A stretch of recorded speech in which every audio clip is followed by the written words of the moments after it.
Hello दोस्तों। Welcome to fundamental trader के channel पे आपका स्वागत है।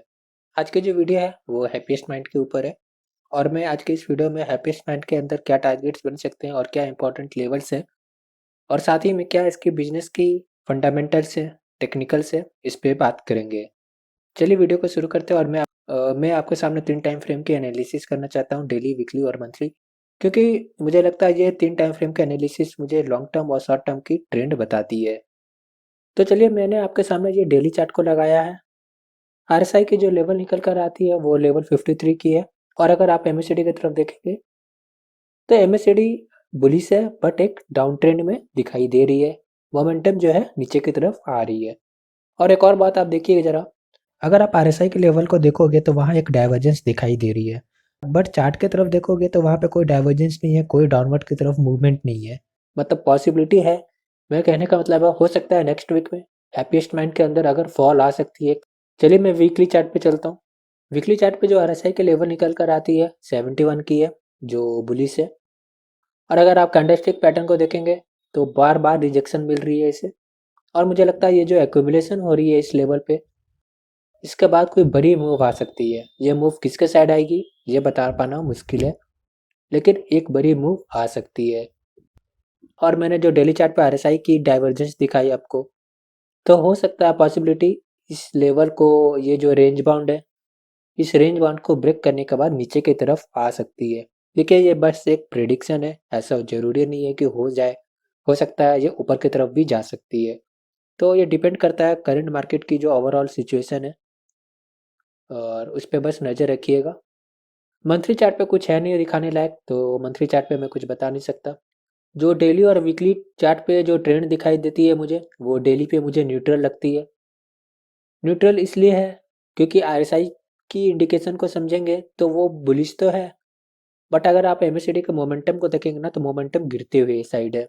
और आरएसआई के अंदर जो डाइवर्जेंस दिखाई देती है, तो इसकी वजह से भी मैं मोमेंटम जो है वो बुलिश नहीं समझता। अभी अभी न्यूट्रल है, कुछ कहा नहीं जा सकता मार्केट किसकी तरफ जाएगी।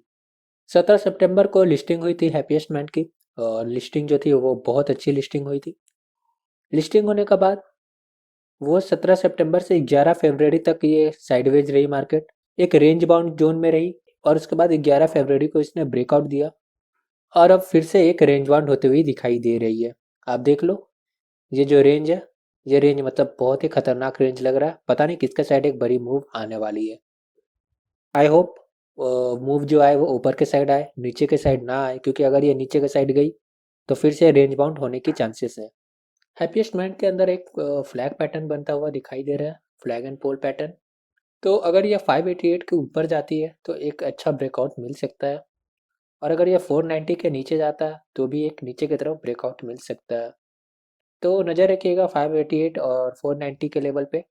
जिस साइड पे मार्केट जाता है आप वहाँ से बाई या सेल कर सकते हो।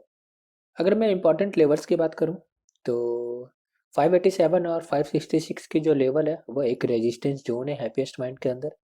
इस जोन में कहीं से भी प्राइस को रिजेक्शन मिल सकता है। तो इस जोन के अंदर आप बाय मत करना जब तक 587 के लेवल को ब्रीच ना कर दे, एंट्री मत लेना। और अगर मैं सपोर्ट की बात करूँ तो 493 और 480 की लेवल जो है वो अच्छी सपोर्ट है। जब तक 480 की लेवल को ब्रीच करके नीचे ना जाए शॉर्ट मत करना, वरना फंस जाओगे। और ये जो लेवल्स है, मुझे लगता है इस लेवल में रेंज बाउंड हो सकती है मार्केट, या फिर जो फ्लैग वाली जो लेवल मैंने बताई, पोलर फ्लैग की जो लेवल है, अगर वो लेवल को ब्रेकआउट देता है तो आप बाय सेल कर सकते हो। अगर मैं रेंज बाउंड के अंदर के एक लेवल बताऊं तो रेंज बाउंड के अंदर जो 510 की लेवल है वो इम्पोर्टेंट है। अगर 510 की जो लेवल है अगर वो तोड़ देती है तो 490 और 480 की लेवल आपको दिखाई देगी, जो कि बहुत इंपॉर्टेंट लेवल है, एक सपोर्ट लेवल है और एक ब्रेकआउट लेवल भी है। तो 510 की लेवल पे नज़र रखिएगा, ये डायरेक्शन बता सकती है मार्केट किधर जाएगी। अगर 510 की लेवल तोड़ी तो पक्का नीचे जाएगी। अगर कोई इन्वेस्टर हैप्पीएस्ट माइंड के अंदर फ्रेश पोजीशन बनाने की सोच रहा है तो यार 587 के ऊपर बनाना, क्योंकि अगर नीचे बनाओगे तो हो सकता है हैप्पीएस्ट माइंड वापस रेंज बाउंड के अंदर चली जाए। तो रेंज बाउंड में फंसने से अच्छा है यार ऊपर के लेवल पे बाय करो। मैं मुझे पता है मैं ऊपर के लेवल पे बता रहा हूँ, बट एक यही ऑप्शन बचा है इसके अंदर, क्योंकि अभी एक नई स्टॉक है यार। नीचे के लेवल पे बाय करोगे, सपोर्ट के लेवल पे बाय करोगे तो वो वर्क नहीं करेगा इसके अंदर। क्योंकि नीचे के लेवल पे जाने का मतलब वो ये पक्का साइडवेज हो जाएगा। तो ऊपर के लेवल पे ही बाय करना। अगर मैं कंपनी के बिजनेस की बात करूँ तो कंपनी की जो बिजनेस है वो फुल्ली डिजिटल टेक्नोलॉजी पे है। क्लाउड की टेक्नोलॉजी, आर्टिफिशियल इंटेलिजेंस, डिज़ाइन की टेक्नोलॉजी, ऑटोमेशन की टेक्नोलॉजी, ये इस तरह के फील्ड में काम करती है। मतलब वो डिजिटल चीज़ों में ही बिलीव करती है। कंपनी की मेन जो एम है वो डिजिटल ही है। और जो अब जो ट्रेंड भी आ रही है डिजिटल की ही ट्रेंड है। मतलब कंपनी के जो मेन क्लाइंट्स हैं वो इंग्लैंड में है, अमेरिका में है। इसकी बिजनेस वहाँ पे ज़्यादा चलती है।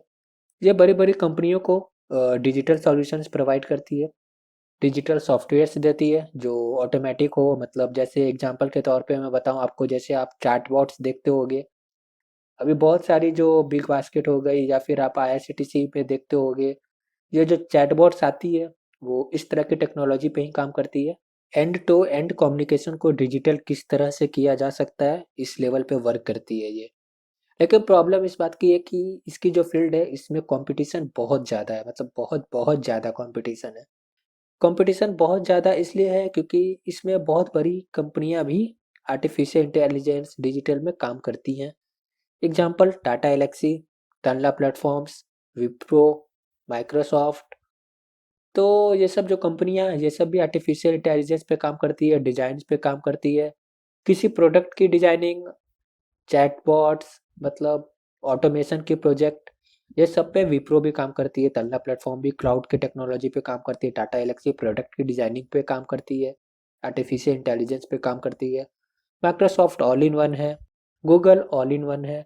तो आप देख लो इसके लिए कितनी बड़ी बड़ी कंपटीशन इंडिया में ही सिर्फ है। बाहर तो छोड़ो, बाहर तो बहुत ज़्यादा है। अगर कंपनी के हम नेट प्रॉफिट को देखें, आप देख लीजिए जो सेल्स तो इंक्रीजिंग है, बट मैं नेट प्रॉफिट पे आपको बताना चाहता हूँ। कंपनी 2017 से 2019 तक में कुछ खास नहीं थी। मतलब समझ लीजिए लॉस में ही थी कंपनी। कभी लॉस, कभी प्रॉफिट, फिर लॉस, फिर प्रॉफिट, ऐसे ही चल रही है कंपनी के। लेकिन 2020 में जो हुआ वो बहुत ही अच्छी हुई। 2020 में अचानक से 2 to 3 टाइम्स की प्रॉफिट हो गई कंपनी को। मतलब कंपनी वापस अपने ट्रैक पे आई 2020 में। और 2020 में जो प्रॉफिट हुई, 2020 में जो बिजनेस का ग्रोथ हुआ हैप्पीएस्ट माइंड के अंदर, उसके बाद ही हैप्पीएस्ट माइंड ने आईपीओ को लेकर आया और आईपीओ लॉन्च की। 2020 से पहले जो इसकी प्रॉफिट थी वो बहुत ही स्ट्रगलिंग प्रॉफिट थी। मतलब माइनस प्लस ऐसे ही चल रहा था। तो 2020 की जो ईयर थी वो इसके लिए बहुत अच्छी थी। जैसे कि मैंने आपको इसके कॉम्पिटिटर्स बताए, टाटा एलेक्सी, विप्रो, रूट मोबाइल, टर्ना प्लेटफॉर्म्स, ये सब के सब क्लाउड टेक्नोलॉजी में एक्सपर्ट्स हैं और हैप्पीएस्ट माइंड के लिए बहुत बड़ी कॉम्पिटिटर भी है। दूसरी जो इम्पोर्टेंट बात मैं आपको हाईलाइट करना चाहता हूँ, कंपनी की जो टोटल रिजर्व्स है वो इंक्रीजिंग है। और 2020 की जो रिजर्व है वो कुछ 200 करोड़ की है। लेकिन अगर आप 2020 की लिएबिलिटी देखोगे तो वो 500 करोड़ की है। मतलब आप समझ रहे हो, 2 टाइम से ज़्यादा है।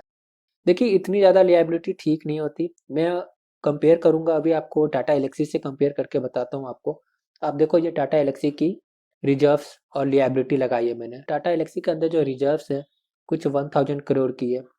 और इसकी लिएबिलिटी देखोगे ना तो 1300 करोड़ की है। मतलब सिर्फ 300 करोड़ का डिफरेंस है। मतलब 1:1 का रेशियो है। और वहां पे देखो 1:2 का रेशियो है।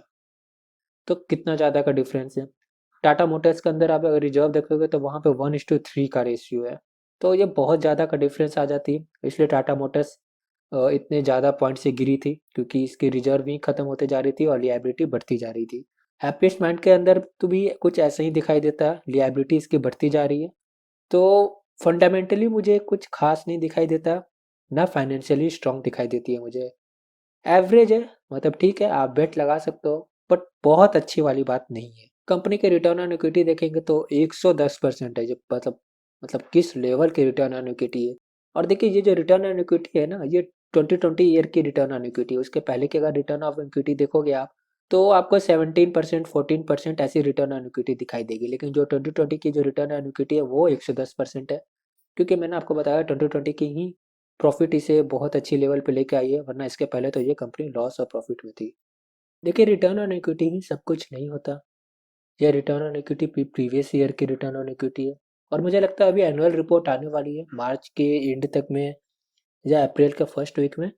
कंपनी अपने एनुअल रिपोर्ट को पब्लिश करेगी और एनुअल रिपोर्ट को देखने के बाद ही समझ आएगा कि कंपनी की रिजर्व्स और फंडामेंटल्स की क्या हालात है।